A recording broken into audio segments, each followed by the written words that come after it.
And then Frenchie fixes his mouth to say, "But monsieur, there is no one better." And then he kisses her.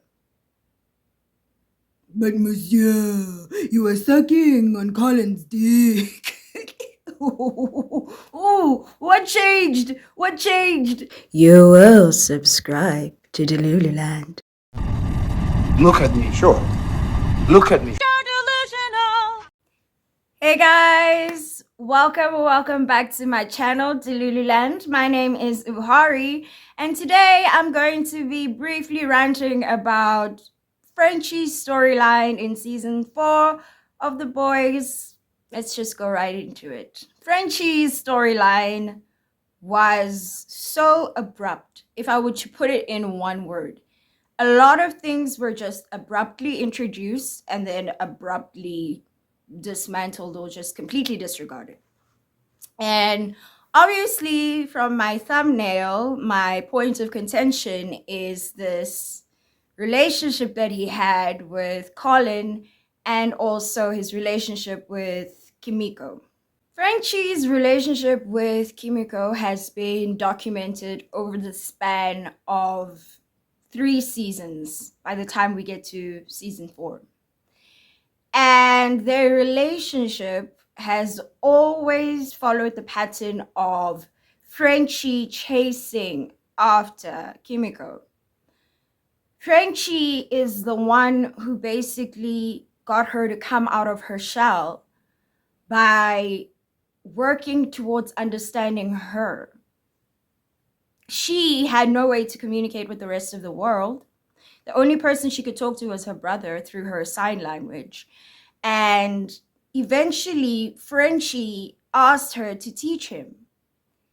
And now they speak together fluently. This whole time when they're building this relationship, there's an undertone of Frenchie being romantically interested in Kimiko. But it is more than just that. He wants to fix her. And that feeds into Frenchie's own dysfunctional life and all the places in which he felt he lacked control and why he would be drawn to the role of fixer. It's the sign of a very codependent personality, people who seek out people who need help. It helps them feel functional and needed and to a certain extent normal, right? Because you are helping this person. It dampers your own perception of your reality because you can be a healer and a helper as opposed to somebody who's actually lost within their own trauma and dysfunction.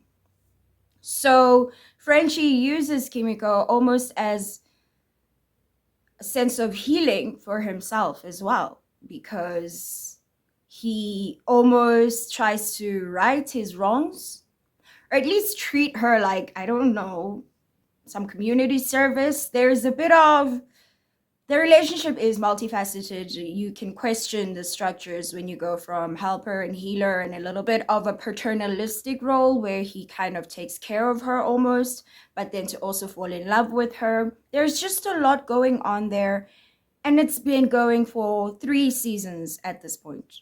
Their relationship goes through these ups and downs, and eventually at the end of season 3, the audience is given what has been teased for this long time, what, you are kind of coached into wanting just a little bit, which is to see these two people come together and be with one another. And that's how season 3 ends. And it's like, finally, they can just be together now. Then the writers said, no. What if we shake things up? What if Frenchie is bi? And what if he dates someone? And that someone is a guy. And that relationship will just be abruptly dropped on the audience, and we won't do any character building into that. We'll just kind of expect people to accept this reality. We drew them into one reality for over 3 seasons and wrote it beautifully, and then we just abruptly skipped a whole bunch of exposition and just dumped us into this relationship with Colin. My problem with his relationship with Colin is that it's not sufficiently introduced. We don't really know this story, and the parts of it that we are given are told to us more than they are showed to us, right? We come into the midst of like deep sexual chemistry and this sort of emotional bond, and it's like, where did all of this come from? It happened off screen.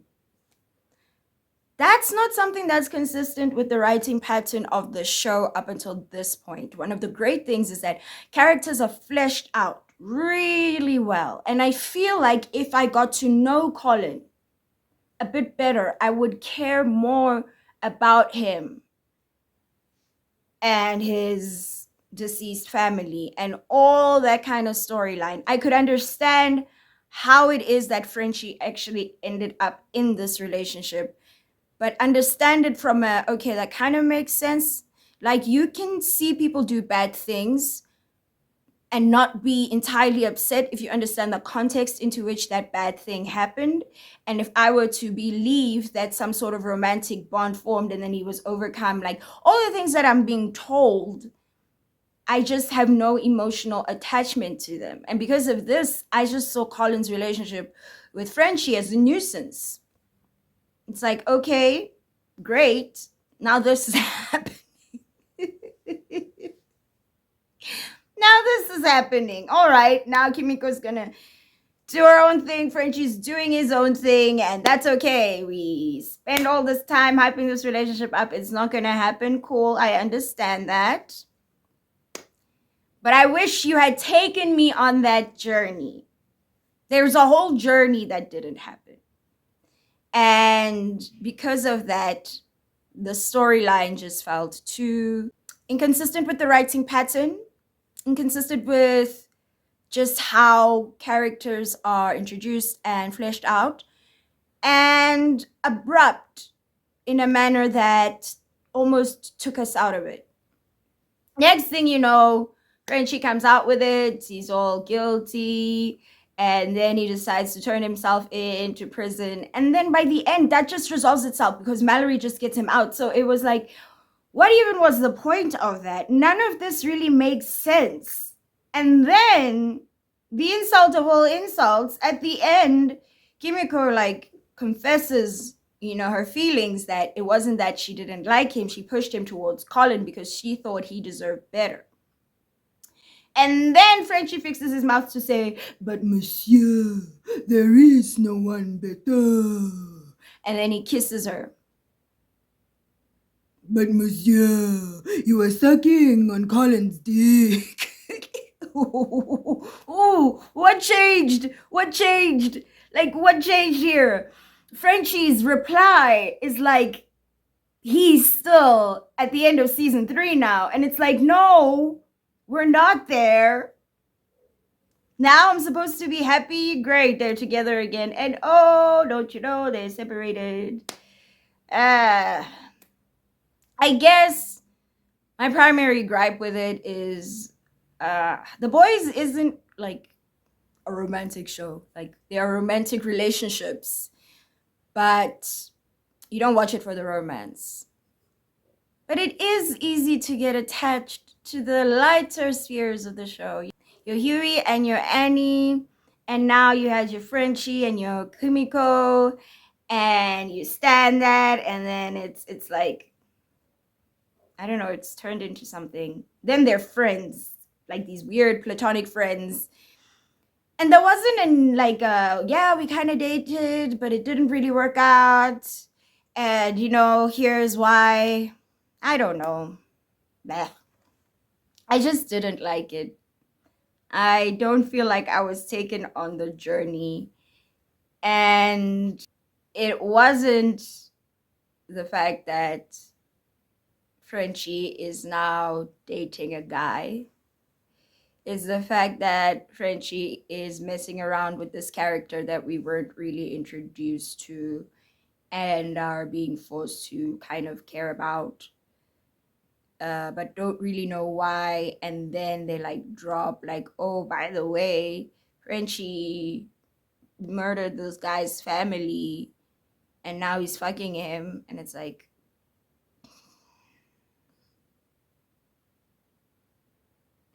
that's a lot. That's fucked up. Hmm. Hmm. But I don't care. You know, a character that I did slightly care about that wasn't even given more than a couple of minutes, let alone an episode, was Fat Neil. If you know Community, you know what I'm talking about. I call him Fat Neil because I can't even remember if we got a name for him. But he was this guy who in season 2 or 3 was radicalized into being so afraid of brown people in America that he shot this gas station teller, or just he shot this teller because he thought the teller might be a terrorist. And as he did it, in the background was playing, what's her name? The Nazi one. Stormfront. No. Yes, Stormfront. Stormfront was speaking, and it was this uproar of emotion and fear. And you could see this person who's socially isolated, kind of lacks a sense of control in their life and certainty, lacks a bit of an identity, and is being drawn now to these politics, finding almost a sense of purpose, and then doing something he felt like was protecting his country and his people.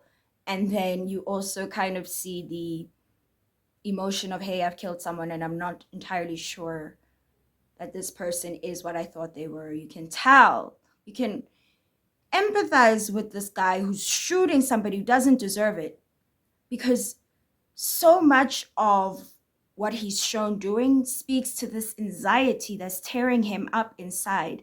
And you can understand that this person is taking actions that have been incepted into him. Somebody has taken his reality, contextualized it, said, I understand, and then this is the enemy and you must attack this person. And eventually, that kind of rhetoric finds its way into people who are vulnerable, and then they're the ones who end up committing hate crimes and shootings and all of that. It's people who really lack a sense of identity, because nobody with a strong sense of identity would fuck around with their own freedom like that.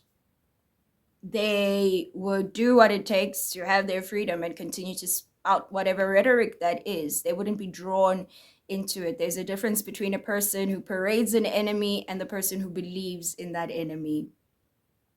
And all of that was shown in just less than 15 minutes. But I identified with that character. I understood that character's motivations. I felt for that character more than I ever did for Colin. And that's because I was shown and not told. They did a whole show and tell. Too much of the Colin and Frenchie storyline was just narrated by them instead of us. Had we seen the moment that bond formed, we would understand why he would enter into a relationship with somebody other than Kimiko.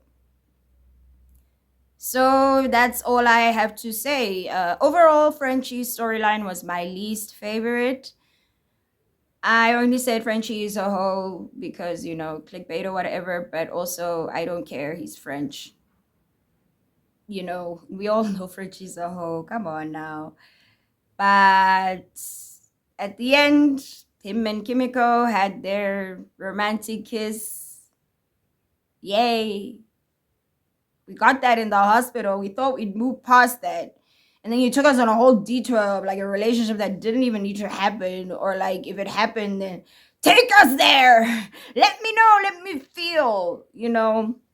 But yeah, overall, do love the bisexual representation.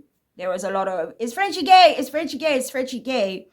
And that opened the space for no, he's bisexual, he's bisexual, he's bisexual. He's bisexual, he's bisexual, he's bisexual. And I think that people were so annoyed with the abruptness of the story that they didn't even really care so much about the fact that he was with a guy. It's just like, you just threw that in there. They didn't throw us into a sexual relationship, which you don't have to explain. They threw us into something emotional, which you do have to explain. Otherwise, it's just annoying and meh. But that's it. That's all I have to say about Frenchie's storyline in season 4. He had the worst one, I think. I think Homelander may have had the best arc in season 4. Him and Ryan. Those are two really good ones. And then, of course, Sage. Duh. Duh. Duh. A black woman represented as the most intelligent being on earth.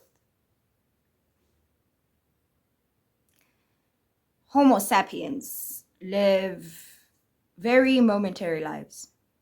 So they have this sense of experiencing time in the present, and that minimizes the significance of certain things.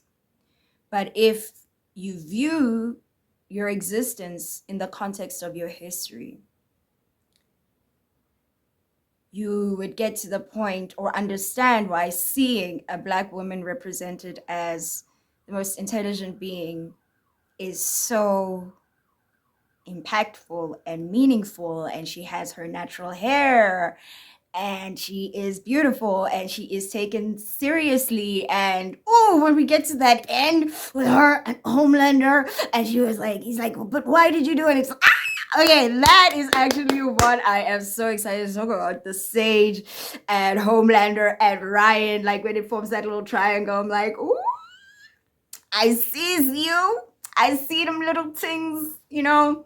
I'm excited to talk about them things, but before I had to be like, this is the shit that annoyed me. Okay, bye. If you don't subscribe, you will be smacked down by the Lord.